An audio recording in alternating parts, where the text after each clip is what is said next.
हरिः ओं श्रीगुरुभ्यो नमः। ఆ వేణుడు పుట్టుక గురించి విదురుడికి మైత్రేయ మహర్షి చెప్తూ, ఈ చెడు సంతానం వల్ల తల్లిదండ్రులకి చాలా బాధలు కలుగుతూ ఉంటాయి. ఇలా బాధలు కలుగుతూ ఉండేటప్పుడు ఇల్లంతా కూడా దుఃఖ నిలయం అయిపోతూ ఉంటుంది. ఎవరికీ కూడా మనశ్శాంతి ఉండదు. కానీ వివేకవంతుడైనటువంటి గృహస్థు అటువంటి వాడిని వదులుచుకోవడానికి ప్రయత్నం చేస్తాడు. అటువంటి వాడిని ఎవ్వరూ కూడా ఆదరించరు. ఇంట్లో తల్లిదండ్రులు ఆదరించరు, బయట ప్రపంచము కూడా ఆదరించదు అని చెప్తూ మరొక కొంచెం ఆశ్చర్యకరమైనటువంటి మరొక విశేషాన్ని కూడా విదురుడికి మైత్రేయ మహర్షి చెప్తున్నాడయ్యా అని చెప్పి సుఖబ్రహ్మ పరీక్షణ్ మహారాజుకి చెప్పినట్టు సూత మహర్షి సౌనికాది మహర్షులకి ఆ నైమిషారణ్యంలో చెప్పినటువంటి చతుర్థ స్కంధం 13వ అధ్యాయం 46వ శ్లోకంలో ఈ విధంగా చెప్పాడు. కథపత్యం వరం మన్యే సదపత్యాచ్యుచాం పదాత్ నిర్విద్యేత గృహోన్మర్త్యో యత్ క్లేశ నివహాగృహ. శుచాం అంటే దుఃఖాలకి, పదాత్ స్థానం, దుఃఖాలకి కొంత స్థానం అవుతుందయ్యా. ఏమిటి దుఃఖాలకి స్థానం అవుతుంది అంటే, దుఃఖాలు ఎక్కడి నుంచి వస్తుంటే సత్ అపత్యాత్ మంచి సంతానం వల్ల దుఃఖాలు వస్తాయంటాడు. కంగారు పడక్కర్లేదు, ఎందుకు ఆ మాట అన్నాడు అనేటువంటి విశేషాన్ని కింద ఆయన ఎక్స్ప్లెయిన్ చేస్తాడు. మంచి సంతానం వల్ల కూడా దుఃఖానికి స్థానం ఉంటుంది. కదపత్యం చెడు సంతానం వరం మన్యే, చెడు సంతానమే ఒక్కొక్కసారి మంచిది అనిపిస్తూ ఉంటుంది. వరం అంటే శ్రేష్టమైనటువంటిది, చాలా మంచిదే అని మన్యే తలుస్తున్నానయ్యా విదురా. ఎందుకంటే మత్స్య గృహాత్ నిర్విద్యేత. ఎందుకన్నాను అన్నమాట అంటే, చెడు సంతానం శ్రేష్టమని ఎందుకంటున్నాను అంటే, మత్స్య మానవుడున్నాడే, చెడు సంతానం కలిగినటువంటి మానవుడున్నాడే, వాడు గృహాత్ ఆ ఇంట్లో నుండి నిర్విద్యేత విరక్తి వచ్చేస్తుంది వాడికి. ఇంత కష్టపడి ఇంతకన్నా ఇలా పెంచాం, ఇలా చేసాం, ఏమిటి వీడు ఇలా తయారయ్యాడు అంటే ఈ ప్రపంచం ఇలాగే ఉంటుందన్నమాట అనేటువంటి ఒక గొప్పదైనటువంటి విరక్తి భావంలోకి వెళ్ళిపోయి ఆ విరక్తితో దేశాటన కూడా చేయడానికి ఉంటుంది. లేదా ఆ విరక్తి భావంతో భగవంతుడి యొక్క పాదాలని పట్టుకునేటువంటి ఆ అవకాశాన్ని ఈ అసత్ అంటే ఈ చెడు సంతానం కలిగిస్తూ ఉంటుంది. మరి మంచి సంతానం గృహస్థుడికి దుఃఖం కలిగిస్తుంది. శుచాం పదాత్ అన్నావు కదా, అంటే మంచి సంతానం దుఃఖం కలిగిస్తుంది. ఎందుకు అంటే ఎందుకు అంటే గృహాః క్లేశ నివహాః. ఎందుకు అంటే ఆ మంచి సంతానం వాళ్ళు ఏదో చదువుల మీద కన్నా హాస్టల్కి వెళ్ళిపోయినా, లేకపోతే ఉద్యోగాల కోసం అని చెప్పి విదేశాలకు వెళ్ళినా, లేకపోతే వాళ్ళు వేరే సంసారం పెట్టుకున్నా, లేకపోతే వాళ్ళతో వాళ్ళు మంచిగా ఉండి వాళ్ళు మనని మంచిగా చూస్తూ ఉండేటువంటి సందర్భంలో వాళ్ళు దేశకాలమాన పరిస్థితుల ప్రకారం వాళ్ళు మనకి దూరం అయినప్పుడు, వాళ్ళు ఏమాత్రం కొంచెం మనతో అంటున్నట్టుగా ప్రేమలో కొంచెం తక్కువగా మనకు అనిపించినప్పుడు అప్పుడు మన మనసుకి ఎంతో దుఃఖం కలుగుతూ ఉంటుంది. మా పిల్లలేమో అమెరికా వెళ్ళిపోయారు, చాలా మంచి వాళ్ళండి, వాళ్ళేమో ఇదిగా ఉంటారండి అనేటటువంటి ఆ వియోగం ఉందే. మంచి వాళ్ళ సంతానం కనడం వల్ల మనకి వాళ్ళ మీద ఉండేటువంటి మోహ బంధం పెరిగిపోయి వాళ్ళు దూరమైనా, లేకపోతే మనకి కొంచెం వాళ్ళు ఏదో పద్ధతిలో వాళ్ళు ఉండేటువంటి సందర్భంలో మనకు మిగిలేటువంటిది ఏంటంటే వియోగ దుఃఖం ఉంటుంది. ఆ దుఃఖము మనని తినేస్తూ ఉంటుంది. అప్పుడు భగవంతుడి యొక్క ఆరాధన చేసుకునేదానికన్నా ఇది ఎక్కువగా డామినేట్ చేసేస్తూ ఉంటుంది అని చెప్పి మన్యే నేను తలుస్తున్నానయ్యా విదురా అని చెప్పి మైత్రేయ మహర్షి ఈ రెండు చెప్పడంలో ఉండేటువంటి అర్థం ఏమిటంటే, అది మంచి సంతానమైనా చెడు సంతానమైనా రెండూ కూడా దుఃఖాలకి కారణమే అవుతాయి. రెండూ దుఃఖాలకి కారణమైనప్పుడు అప్పుడు మానవుడు చెయ్యవలసినటువంటి విధి ఏమిటి, కర్తవ్యం ఏమిటి అనేటువంటిది ఏమిటంటే భగవత్ ప్రార్థన చేయాలి, భగవంతుడి పాదాలు పట్టుకోవాలి, భగవంతుడే సత్యము మిగతాది అసత్యము అనేటువంటి భావంలో నిలకడగా ఉండడం అనేటువంటిది ఇది చేస్తూ ఉంటుంది అనేటువంటి విశేషాన్ని భాగవతం మైత్రేయ మహర్షి ద్వారా విదురుడికి చెప్పించేటువంటి విధానంగా ఉంది. సరే, తర్వాత ఏమైందంటే ఏవం స నిర్విణ్ణమనా నృపగృహాతి నిషీధ ఉత్థాయ మహోదయోదయాత్ అలబ్ధ నిద్రోనోపలక్షితో నృభిః హిత్వా గతం వేనసువం ప్రసుప్తాం. ఈ విధంగా నిర్విణ్ణమనః ఈ విరక్తి వచ్చేసింది అంగుడికి. అంగమహారాజుకి విరక్తి వచ్చేసింది. ఏమిటి నా కొడుకు ఇలా తయారయ్యాడు, ఇంత తపస్సు ఇంత యజ్ఞం చేసే పుత్రకామేష్టితో సంపాదించుకున్నటువంటి వాడు ఇలాగ అయిపోయాడు ఏమిటని నిర్విణ్ణమనః. ఆ విరక్తి భావం వచ్చేటప్పటికి అలబ్ధ నిద్ర పట్టడం మానేసింది. ఎందుకంటే ఇంట్లో ఎప్పుడు అలజడి ఉన్నప్పుడు, అశాంతి ఉన్నప్పుడు, చింతలు ఉన్నప్పుడు మనిషికి నిద్ర పట్టదు. ఎప్పుడైతే నిద్ర పట్టదో ఆరోగ్యాలు పాడైపోతూ ఉండేటువంటి విషయం అందరికీ అవగతమైనటువంటిదే. అటువంటి అలబ్ధ నిద్రహన్రుపః ఆ రాజు నిషీధే ఒక అర్ధరాత్రి ఉత్థాయ లేచిపోయి నృభిః అలక్షితః. నృభిః అంటే అక్కడ ఉండేటువంటి దేశంలో ఉండేటువంటి ప్రజలు కానీ, అక్కడ ఉండేటువంటి భటులు కానీ, అక్కడ ఉండేటువంటి భార్యలు కానీ, అంతఃపురంలో కానీ ఎవరికి చూడబడని వాడే అలక్షితః అంటే ఎవరికి కనిపించకుండా ప్రసుప్తాం బాగా గాఢంగా నిద్రపోతూ ఉండేటువంటి వేనసువం ఆ వేణుడి తల్లి అయినటువంటి ఆ సునీధను హిత్వా విడిచిపెట్టేసేసి మహా ఉదయాత్ ఎన్నెన్నో సంపదలకి అంతులేనటువంటి సంపదలకి నిలయమైనటువంటి గృహాత్ ఇంటి నుండి గతః వెళ్ళిపోయాడు. ఇది ఎంత పుత్రకామేష్టి చేసి ఇది చేసి సంపాదించుకున్నటువంటి కొడుకు ఆ తాతగారి యొక్క పెంపకంలో పరమ దుర్మార్గుడి కింద అప్రయోజుడి కింద మారిపోయి దుఃఖాలు కలిగిస్తూ ఉండేటప్పటికే నిద్ర పట్టక మనసంతా పాడైపోయి వియోగ భారంతో ఎంతో ప్రేమించినటువంటి భార్యని కానీ, అటు రాజ్యాన్ని కానీ, రాజ్య సంపదలను కానీ అన్నిటినీ కూడా విడిచిపెట్టేసేసి ఇంటి నుంచి వెళ్ళిపోయాడు. అయిన తర్వాత విజ్ఞాయ నిర్విద్యగతం పతిం ప్రజాః పురోహితామాత్య సుహృద్గణాదయః విచిక్యుర్వ్యామతి శోకకాతరాయధా నిగూఢం పురుషం కుయోగినః. పురోహిత అమాత్య సుహృద్గణాదయః అక్కడ పురోహితులు, మంత్రులు, తర్వాత సహృదులైనటువంటి రాజ సలహాదారులు వీళ్ళందరూ, తర్వాత ప్రజా జనులు పతిం నిర్విద్యగతం విజ్ఞాయ పతిం తమకి పతి అయినటువంటి రాజు అయినటువంటి ఆ మహారాజు అంగమహారాజు నిర్విద్య విరక్తి చెందేసేసి గతం వెళ్ళిపోయాడు అని చెప్పి విజ్ఞాయ మర్నాడైంది కనిపించకుండా వెళ్ళిపోయాడు. అయ్యో విరక్తి చెందాడు, కొడుకు చేసినటువంటి దుర్మార్గాల్ని భరించలేక వెళ్ళిపోయాడు అని చెప్పేసేసి వాళ్ళందరూ తెలుసుకుని వాళ్ళ పాపం వాళ్ళందరూ కూడా అతి శోకాకాతరాః. ఇంతటి మహారాజు ఇంత మంచివాడు ఇలా వెళ్ళిపోవలసినటువంటి అవసరం ఏర్పడిపోయిందే ఇలాంటి దుర్మార్గుడైనటువంటి కుమారుడి వల్ల అని చెప్పి అతి శోకకాతరాః చాలా ఎక్కువైనటువంటి దుఃఖంతో వాళ్ళు నిండిపోయారు. నిండిపోయి వాళ్ళందరూ కూడా ఏం చేశారంటే కుయోగినః నిగూఢం. కుయోగినః దొంగయోగులు ఉంటారు.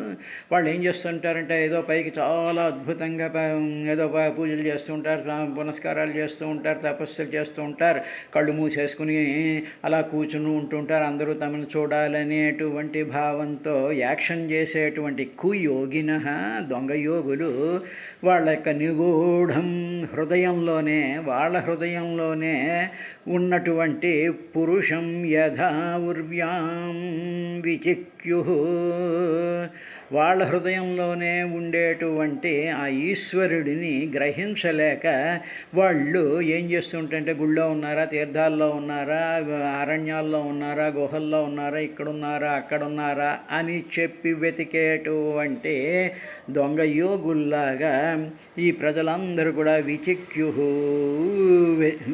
వెతికారు. కానీ ఆ మహారాజు గారు మాత్రం ఎక్కడ ఎవరికి కనిపించకుండా ఆ నగరంలోనే కాన రాలేదు వీళ్ళకి.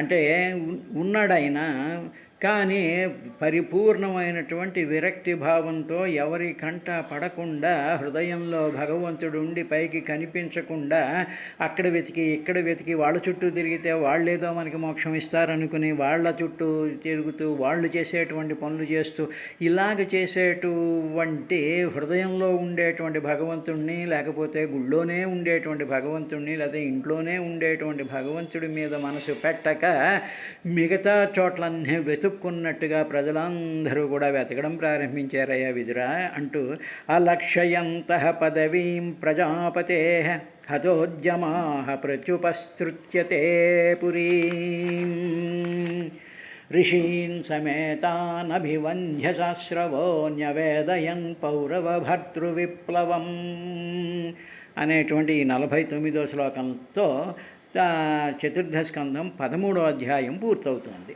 పౌరవ ఓ పురువంశానికి చెందినటువంటి ఓ విదురా, ప్రజాపతే ప్రజల్ని పరిపాలించేటువంటి ఆ రాజు పదవీం అలక్షయంతః, ఆ రాజు యొక్క జాడని తెలుసుకోలేక వాళ్ళంతా కూడా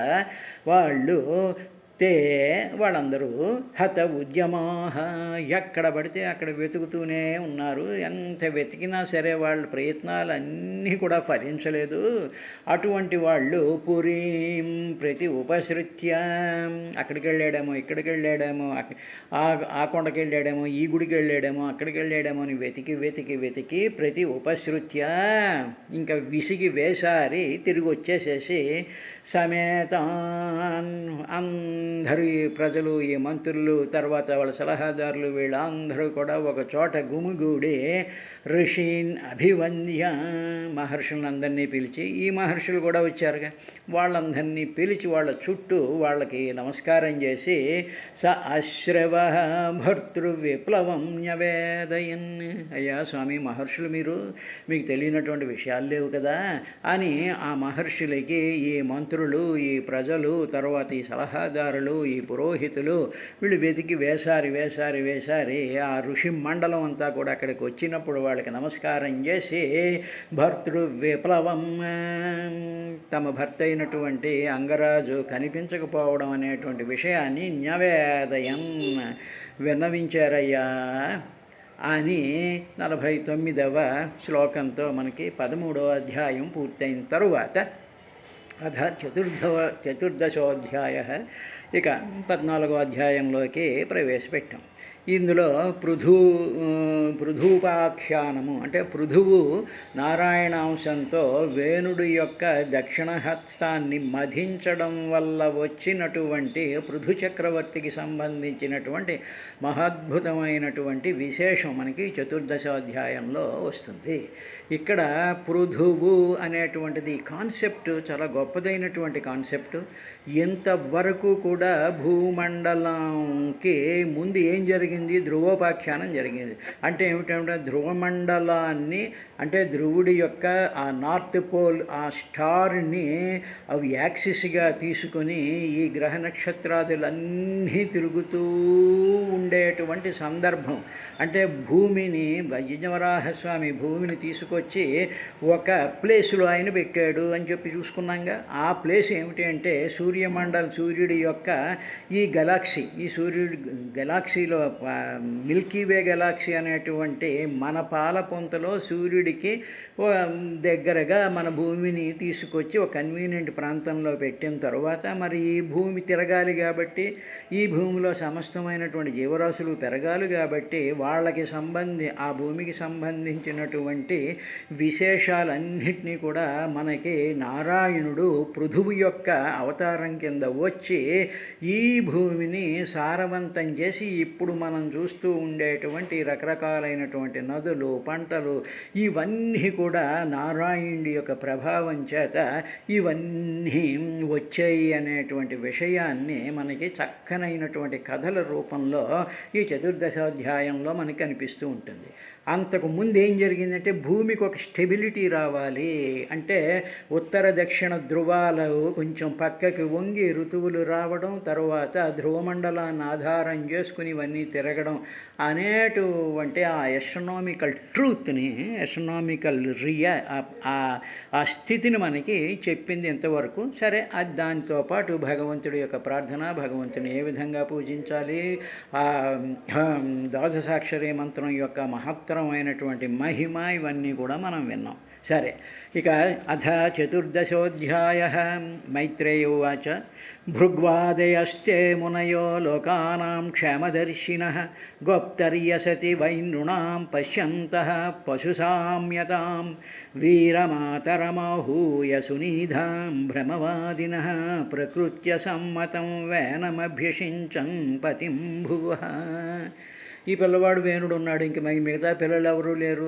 మామూలు అప్పటి రాజ్యం సిస్టమ్ ప్రకారం ఏమిటంటే రాజుగారు కుమారుడే రాజు అవ్వాలి అనేటువంటిది ఉంది కాబట్టి అప్పుడు లోకానాం జనులకు క్షేమదర్శన, సమస్తమైనటువంటి జనుల్ని కూడా వాళ్ళ యొక్క బాగోగులు, కళ్యాణాలు, శుభాలు, క్షేమాలు గురించి ఆలోచించేటువంటి దర్శన, ఆలోచించేటువంటి బ్రహ్మవాదిన, బ్రహ్మవేత్తలైనటువంటి ఆ భృగు ఆదయ, భృగు మొదలైనటువంటి మునులు, మహర్షులందరూ వచ్చారుగా, వాళ్ళందరూ మునయ, ఆ మునులు భృగు మొదలైనటువంటి మునులందరూ కూడా గోప్తరి, గోప్తము అంటే రక్షించడం అన్నమాట.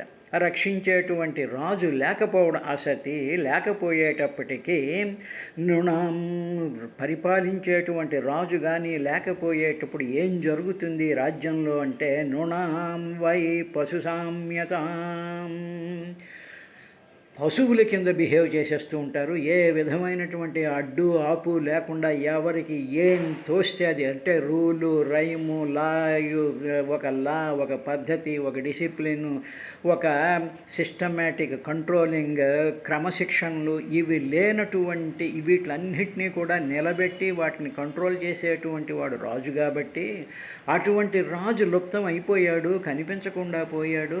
అందువల్ల ప్రజలందరూ కూడా ఫ్రీ అయిపోతూ ఉంటారు.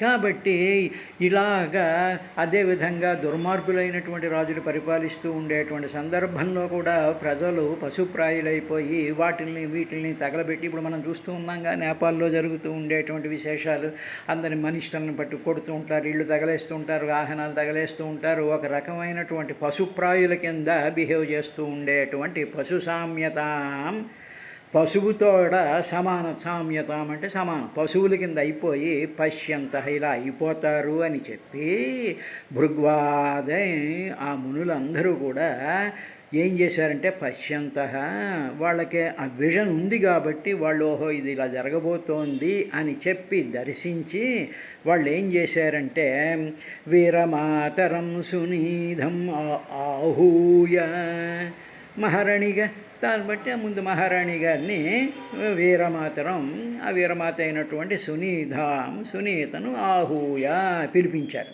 పిలిపించి తరువాత ప్రకృతి అసమ్మతం, ప్రకృతులకు అంటే మనం చేశాను చూసారా, రాజు పరిపాలన చేస్తూ ఉండేటప్పటికి వాళ్ళకి ఒక మంత్రిమండలి ఉంటుంది, అదేవిధంగా ప్రకృతులు అనేటువంటి మరొక క్యాబినెట్ ఉంటుంది, తర్వాత వాళ్ళని గైడ్ చేసేటువంటి వంశానికి సంబంధించినటువంటి పురోహిత మండలి కూడా ఉంటుంది. తర్వాత అందులో ప్రజలు, ఆ రాజ్యంలో ఉండేటువంటి ప్రజల యొక్క రిప్రజెంటేటివ్స్ కూడా కొంతమంది ఉంటూ ఉంటారు, వాళ్ళని ప్రకృతహు వాళ్ళు ఉంటారు.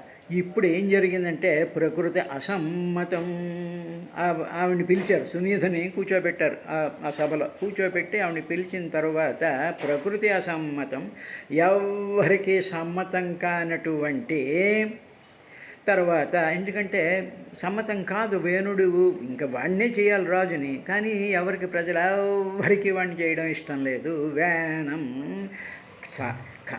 సమ్మతం కాకపోయినా సరే వేనం భువహపతిం అభ్యసించన్, ఎవరికి ఇష్టం లేకపోయినా ఎవరు కూడా మనసులో ఏ మాత్రము ఆ యాక్సెప్టెన్స్ లేకపోయినా సరే అప్పుడుండేటువంటి సిస్టమ్స్ ప్రకారం ఏం చేయారంటే ఆ వేణుని అభిషేకించారు రాజు కింద. ఎందుకంటే రాజు లేకపోతే ఈ పశువుల్లాగా మనవులందరూ పెట్టిపోతూ ఉంటారు అని చెప్పి విదుర ఆ విధంగా జరిగింది.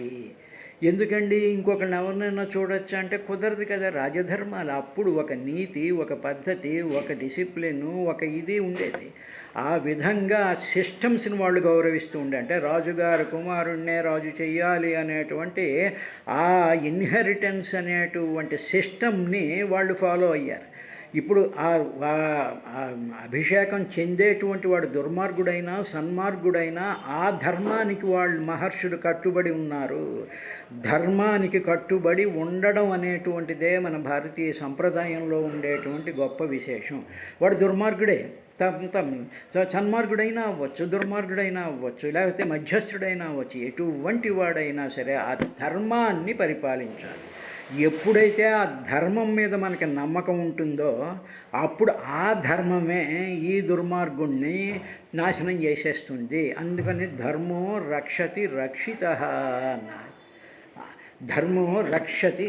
కాబట్టి భగవంతుడే ఇటువంటి దుర్మార్గాన్ని రక్షించడానికి యదా యదా హి ధర్మస్య గ్లానిర్భవతి భారతాభ్యుత్థానమధర్మస్య తదాత్మానం సృజామ్యహం అనేటువంటి ఆ ఫండమెంటల్ సిస్టమ్ ఏదైతే ఉందో దాని ప్రకారం ఇమ్మీడియట్గా ఈ సిస్టము రిపేర్ అవుతూ ఉంటుంది. అదేవిధంగా అవినీతి పరులైనటువంటి వాళ్ళు ఏ రాజ్యంలోనైనా సరే పరిపాలన చేస్తూ ఉండేటప్పటికీ ఆ భరించవలసినటువంటి సమయం అంతా కూడా భరించిన తర్వాత ప్రజలు ఏం చేస్తారంటే వాళ్ళని తీసి పక్కన పెట్టేసేసి ఎవరికి కావాలో వాళ్ళని ఎన్నుకుంటూ ఉంటారు. ఈ విధంగా ప్రజలలో మార్పులు తీసుకురావడం కోసమని చెప్పేసేసే మహర్షులు ఆ విధమైనటువంటి ప్లాన్ చేశారు. ఏమంటే సునీధని చేయొచ్చు కదా అంటే కాదు, సునీధని చేయడం కాదు.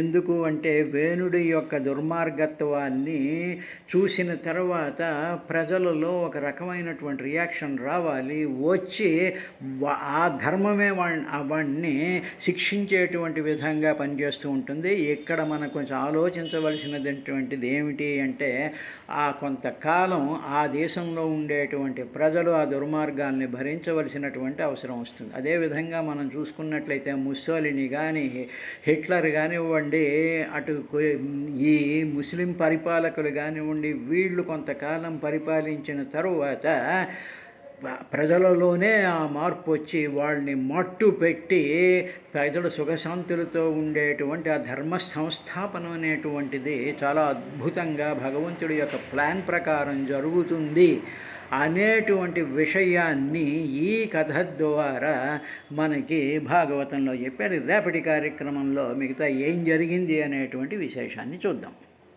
హరి ఓం శ్రీ గురుభ్యో నమః. పరికింపయి విశ్వపరిపాలనమునకై అర్ధిగుణ వ్యక్తుడైన ఎట్టి నారాయణుని పాద నళినముల్ సేవించి బ్రహ్మయు బ్రహ్మత్వము నొందే ఘనుడు మీ తాతయా మనువు సర్వాంతర్యామిత్వమగు ఏకమైన దృష్టి చేసి యాగములు యజించి తా భౌమ సుఖములను దివ్య సుఖముల మోక్ష సుఖముల పొందెనట్టి అచ్యుతిని పరిని వితద యోగీంద్ర నికరగ వేష్యమాణ చరణ సరసియుగళు స్వస్వత్ ప్రకాశు భక్తవత్సలు విశ్వసంపాద్యుహరిణి అనఘాత్మ యోగీంద్రులనయంబు ధరపెక్కు జన్మంబులందు నిస్సంగమైన మతిని ప్రయోగ సమాధి నిష్టల చేసి అయినను తెలియరేతని మార్గము అదిగాన అతడు దురారాధ్యుడు అగు నీవు ఉడుగుము నిష్ఫలోద్యోగమిపుడుగాక నిశ్రేయస కాముడవగుదేని తండ్రి వర్తించు తత్కాలమందు పూని సుఖ దుఃఖముల రెంటిలోన ఏది దైవవశమున చెకురుతాన చేసి డెందము చాలా సంతుష్టి నుండుచుండ విమల విజ్ఞానియన భువి వెలయుదెప్పుడు పురుషుడు తవిలి చతుర్విధ పురుషార్థ శ్రేయమాత్మ బొందెదనని నందర తత్ప్రాప్తికి హేతువు హరిపదయుగళంబు దక్కాన్యముగలదేం వరయమునా నది తటమున హరి సాన్నిధ్యంబు శుచియు అతి పుణ్యమునై పరగిన మధువనమునకును